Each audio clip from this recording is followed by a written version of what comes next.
सुकून। मुझे ये वर्ड कभी समझ में ही नहीं आया। मैं जब अपने बड़े लोगों को ये कहते सुनता था ना कि मुझे इस चीज़ से सुकून मिला, ये चीज़ तो ऐसी है, मुझे समझ में ही नहीं आता था कि आखिर ऐसा क्या होता है कि इंसान को ये सुकून महसूस होता है। क्योंकि एक बच्चे के लिए सुकून क्या होता है कि आज तबीयत भी थोड़ी सी ख़राब है, घर पे रहने को मिल रहा है, बरसात का मौसम है, घर पे टीवी चल रहा है, शिनचैन आ रहा है और बढ़िया बढ़िया नाश्ता बन रहा है आपके लिए। मेरे लिए यही सुकून था। बट शायद सुकून का असली मतलब मुझे अब समझ में आने वाला था। मैं हमेशा से गांव के अंदर रहा हूँ और गांव में पले बड़े बच्चों को हमेशा सपने देखने की बड़ी आदत होती है, क्योंकि हमारे पास सब कुछ बहुत लिमिटेड किस्म का ही होता है। इसीलिए जब हम देखते हैं टीवियों पर कि लोगों को अनलिमिटेड भी मिलता है, यानी कि उनको वो सब कुछ करने को मिलता है जो वो सोचते हैं, तो उनको बहुत मज़ा आता है, बहुत चस्का लग जाता है उस चीज़ का। और शायद इसी सपने की वजह से 17 साल की उम्र में मैंने डिसाइड किया कि मैं शहर जाके कॉलेज करूँगा। घर पे थोड़ी रोक टोक थी, पर फिर भी शहर चल दिया। जब पहली बार जयपुर आया तो बहुत ज़्यादा डरा हुआ था। पहला मेट्रो का सफ़र भी बहुत ज़्यादा डरावना था, क्योंकि समझ में नहीं आ रहा था कि टिकट कहाँ डालना है, कहाँ जाना है, कैसे करना है, ये कौन सा स्टेशन है, कुछ समझ में नहीं आ रहा था। पर कैसे तैसे इस शहर को अपना बना लिया। आज मुझे रहते रहते 1 महीना हो गया था। ये भी कहीं ना कहीं मेरे लिए एक बहुत बड़ा अचीवमेंट था, क्योंकि मैं कभी अपने घर वालों से इतना दूर नहीं रहा। आज मेरे और मेरे घर वालों के बीच में तकरीबन 150 किलोमीटर की दूरी थी। तो मेरे लिए ये सबसे बड़ी सक्सेस थी। पर फिर मम्मी का कॉल आता है और मम्मी कहती हैं कि अच्छा सुन हर्षु, त्योहार आने वाले हैं। बस पहली बार मैंने कभी भी इतना ज़्यादा नहीं सोचा था कि त्योहार आने वाले हैं, ये सेंटेंस मुझे इतना ज़्यादा मूव कर पाएगा। पर मैं हो गया मूव। और मुझे ऐसा लगा कि अब जितनी जल्दी हो सके मैं बैग पैक कर लेता हूँ और बस वो बस पकड़ लेता हूँ जो मुझे मेरे चाचा ने बता रखी है कि सीधा गांव छोड़ती है। बैग पैक किया, त्योहार आने वाले हैं ये सोचकर बस स्टेशन पे चला गया और बस 1 घंटा लेट थी। पर कैसे तैसे बस पकड़ी और आज मैंने अपने गांव जाने का रास्ता गौर से देखा। आते समय तो मैं बहुत ज़्यादा डरा हुआ था, कुछ समझ में ही नहीं आ रहा था, इसीलिए अपने ध्यान को भटकाने के लिए कभी कोई किताब खोलता, कभी फ़ोन में झांकता, यही सब कर रहा था। पर मैंने डिसाइड किया कि अब मैं इस रास्ते को याद करूँगा, क्योंकि अब धीरे धीरे चीज़ें अच्छी होने लगी थी। और तभी मेरा ध्यान गया एक छोटी सी घुमटी पर जो हमेशा रास्ते में आती। वो छोटी सी बालाजी का मंदिर था। छोटी सी गुमटी थी और उसके अंदर एक छोटी सी मूर्ति रखी हुई थी और एक फ़ोटो रखी हुई थी। पता नहीं क्यों मेरा सर अपने आप झुक गया और एक कनेक्शन सा बैठ गया। कैसे तैसे मैं घर पहुंचा और घर पहुंचते ही जब दहलीज पे पैर रखा तब सबसे पहले दादी मिली। उनका आशीर्वाद लेते उन्होंने ये कह दिया कि देख कितना पतला हो गया है, खुद बनाएगा और खुद खाएगा तो यही होगा।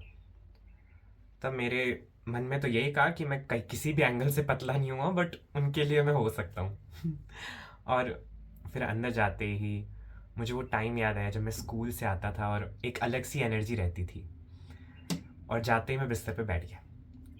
ये देखते ही मेरी मम्मी ने मुझे सबसे पहले डांटा, क्योंकि मैं स्कूल से आते भी ऐसे ही करता था। मैं स्कूल के कपड़ों में बिस्तर पे बैठ जाता था और वो हमेशा डांटती थी कि ये कहाँ कहाँ लगे हुए होते हैं, तुम किस किस जगह बैठते हो और आके इस पे बैठ जाते हो इस बिस्तर पे।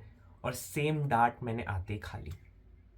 सच बताऊं, सुकून था, क्योंकि पिछले 1 महीने से मम्मी मुझसे प्यार से ही बात कर रही थी, कैसा है, खाना खाया कि नहीं, ये किया कि नहीं, वो किया कि नहीं। आज असली वाली डांट जो हमेशा से पड़ती आई है वो पड़ गई। इसमें सुकून था। मुझे समझ में नहीं आया मुझे अच्छा क्यों लग रहा है, बट सुकून था उसके अंदर। और सबसे बड़ा हाईलाइट इस पूरे आने का रहा जब मैं अपने दोस्तों से मिल पाया। जानता हूँ मैं कि स्कूल के बाद दोस्ती उतनी कायम नहीं रह पाती, लोग मिलते नहीं हैं तो दोस्ती भी धीरे धीरे बिखरने लगती है। बट कहीं ना कहीं शायद हम इनिशिएटिव लेते हैं और हम अपनी दोस्ती को सिक्योर करने की कोशिश करते हैं। सब लोग पहले से ही एक दूसरे को मैसेज करके पूछ रहे थे कि कब आ रहे हो, कब आ रहे हो। और एक दिन डिसाइड हो गया कि इस दिन सबको आना है। और वहीं खाना खा के रात को हम अपनी जो स्पॉट था जिसमें हमेशा जाके बैठा करते थे वहाँ जाके बैठ गए। पूरा गांव घूम कर आए और उस जगह पे बैठकर अपनी कॉलेज की चुगलियाँ करी, इधर उधर की सब चुगलियाँ करी। सुकून था। और फिर देखते ही देखते शायद ये एक इल्यूजन था, क्या था, ये ड्रीम था जो मेरी लाइफ में मुझे महसूस हो रहा था, वो चला गया। फिर से टाइम आ गया अपना बैग पैक करने का और फिर से कॉलेज निकल जाने का। अब जब भी ये पीरियड आता है ना बैग पैक करने का कि अब चलो निकलते हैं, तब पूरा घर ऐसे प्रिटेंड करता है कि उन्हें कोई फ़र्क नहीं पड़ रहा। अगर आप एक जॉइंट फैमिली में रहते हैं तो आपको और पता चलेगा। सब लोग यूँ प्रिटेंड करने की कोशिश करते हैं कि अरे उन्हें कोई फ़र्क नहीं पड़ रहा। वो आपको हर चीज़ का बताते हैं कि अरे ये रख लिया, वो रख लिया, जबकि वो मन ही मन चाहते हैं कि आप कोई चीज़ भूल जाएं और आपके पीछे आकर ये लोग आपको दे जाएं। शायद इसी बहाने इनको आपके पास आने का मौका मिल जाएगा, आपको फिर से देखने का मौका मिल जाएगा। बट वो ऐसा कर नहीं सकते, ये मॉरली गलत होगा, इसीलिए वो हर चीज़ के लिए याद दिलाते हैं, रखा कि नहीं, रखा कि नहीं, और फिर आपको वो सब रखना पड़ता है। फिर से बैग उठाया, बस पकड़ी और मैं निकल गया। देखते ही देखते वो वापस, वो जो मंदिर मैंने आपको बताया, वही घूमटी वाले बालाजी फिर से आए रास्ते में। उन्हें देखते ही मैंने हाथ जोड़ा और मैंने बोला कि शहर जा रहा हूँ, रक्षा करना। पता नहीं क्यों मन में एक अजीब सी असमंजस थी शहर को लेकर। देखते ही देखते उस रास्ते पे चलते हुए 3 साल हो गए। 3 साल के अंदर ना जाने कितनी कहानियां मैंने लिख डाली। कभी ये होता तो कभी वो होता, कभी ऐसा हो जाता तो कभी वैसा हो जाता। बट पता है एक चीज़ कांस्टेंट थी, जैसे ही गांव की बस पकड़ता सुकून मिलता। सारा जितना भी चल रहा होता बैकग्राउंड के अंदर, कॉलेज के अंदर ये हो रहा है वो हो रहा है, वो सब शट डाउन हो जाता और घर पहुंचने की जल्दी मच जाती। और एक और चीज़ कांस्टेंट थी, रास्ते के अंदर वही बालाजी का आशीर्वाद। अब देखते देखते 3 साल तो हो गए थे और इस बार जयपुर आना था तो फाइनल एग्जाम्स के लिए ही आना था। इस बार पापा ने कहा कि मैं छोड़ता हूँ। गाड़ी में बैठा और देखते देखते सफ़र के अंदर बालाजी का वो मंदिर फिर से आया। इस बार मेरे दिमाग की बत्ती जली और मैंने कहा कि शायद ये कुछ आखिरी पल होंगे जब मैं इस रास्ते पे वापस आ पा रहा हूँ। क्या पता आगे चल के मुझे कहीं और जाना पड़े, तो एटलीस्ट मैं बालाजी का एक थैंक यू तो कहते जाऊँ, क्योंकि उस समय इतने सारे इमोशंस एक साथ फील हो रहे थे। तब फिर मैंने पापा को कहा कि गाड़ी रोको, मुझे वहाँ पे दर्शन करके आने हैं। उन्होंने बोला ये तो इतना छोटा सा मंदिर है, तुझे यहाँ क्या दर्शन करने। मैंने बोला ये छोटा भले ही होगा बट मेरे लिए खूब बड़ा है। वो समझे और उन्होंने गाड़ी रोक दी।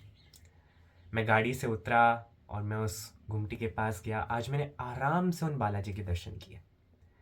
तभी वहाँ पे पीछे एक दादी जी बैठी थी। उन्होंने मुझे देखते ही कहा कि क्या लेकर आए हो। मैंने बोला कुछ नहीं दादी जी, शहर जा रहा था इसीलिए दर्शन करने आ गया। अच्छा अच्छा, तीर्थ पे जा रहे हो। मैंने बोला नहीं नहीं दादी जी, मैं तो कॉलेज जा रहा हूँ। तो उन्होंने कहा अच्छा, वो क्या है ना कि यहाँ पे जो भी लोग आते हैं ना वो तीर्थ करने जाते हैं। वो देखो बोर्ड पे क्या लिखा है, राहगीरों के बालाजी। तब मैं सोच में पड़ गया और उन्होंने मुझे इतिहास के बारे में बताया कि यहाँ से बहुत सारे तीर्थ यात्री जाया करते थे और उनको इस स्ट्रेच के अंदर कोई मंदिर नहीं मिलता था, तो जो भी तीर्थ के लिए जाते थे वो मंदिर खोजते थे। और तभी उस समय अर्जेंसी के अंदर एक पत्थर पे सिंदूर का लेपन करके उसकी प्राण प्रतिष्ठा करी गई और ये वहाँ पे रख दिया गया और इसको कह दिया गया राहगीरों के हनुमान जी। तो इस गांव से जो भी तीर्थ पे जाता है वो सबसे पहले यहाँ पे माथा टेकने आता है। कोई भी यात्रा पर जाता है यहाँ माथा टेकने आता है। मैं वहीं का वहीं दंग रह गया। मुझे समझ में ही नहीं आया कि आखिर क्यों आज के 3 साल पहले मैंने ये छोटी सी गुमटी ही नोटिस करी जो आज तक मेरे परिवार के किसी इंसान ने नोटिस नहीं करी। उन्होंने कहा कि ये भी रास्ते में आते हैं। जब मैंने वापस घर पर आके बताया और मुझे ऐसा लगा कि ये एक अलग सी ही चीज़ थी जो मेरे साथ हुई और उन दादी जी के ये शब्दों को कहने के बाद मुझे एक अलग सा सुकून महसूस हुआ। मैं फिर से बालाजी को ये कहकर निकल गया कि मेरी रक्षा करना। कहने तो थैंक यू आया था और फिर से रक्षा की कामना करके निकल गया। शायद सफ़र कुछ और था। फाइनल एग्ज़ाम्स हुए, वापस घर आने का मौका मिला। इस बार पूरी पैकिंग करके बस में बैठा। अब तो वो रास्ता एकदम याद हो चुका था। पर फिर एक अजीब सी चीज़ हुई। इस बार जब बस में बैठा तो शायद कंडक्टर हमारे गांव के थे। इस बार बहुत लंबा रहा था तो गांव की याद भी बहुत ज़्यादा आ रही थी। और जैसे ही वो कंडक्टर साहब आए और उन्होंने मेरे डायलेक्ट में बोला कट्ठे जानो है, यानी कि राजस्थान के अंदर वैसे तो हर जगह ही मारवाड़ी बोली जाती है, कहीं ढूंढाड़ी बोली जाती है, कहीं हाड़ौती, और बहुत सिमिलर भी है। बट एक एक्सेंट होता है ना, जो हर भाषा के अंदर जुड़ा हुआ होता है। और मैं जिस ज़िले में रहता हूँ उससे अलग है ज़िला जयपुर। तो इसी वजह से जब मैंने उनका डायलेक्ट सुना तो एक अलग सा ही कुछ महसूस हुआ मुझे। एक बार का तो सोचा कि फिल्मी अंदाज में कह दूं कि घर जाना है।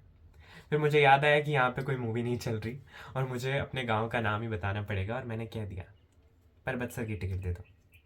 और उन्होंने बोला अच्छा तो उनका है, और फिर सारी पहचान निकली हमारी। फिर से सुकून महसूस हुआ। देखते देखते वापस घर आया। लाइफ अलग से मोड़ पे जा चुकी थी। और ऑनेस्टली आज 3 साल बाद वो सफ़र इतना कठिन नहीं था। बहुत कुछ सीख लिया था और भी बहुत कुछ सीखने के लिए तैयार था।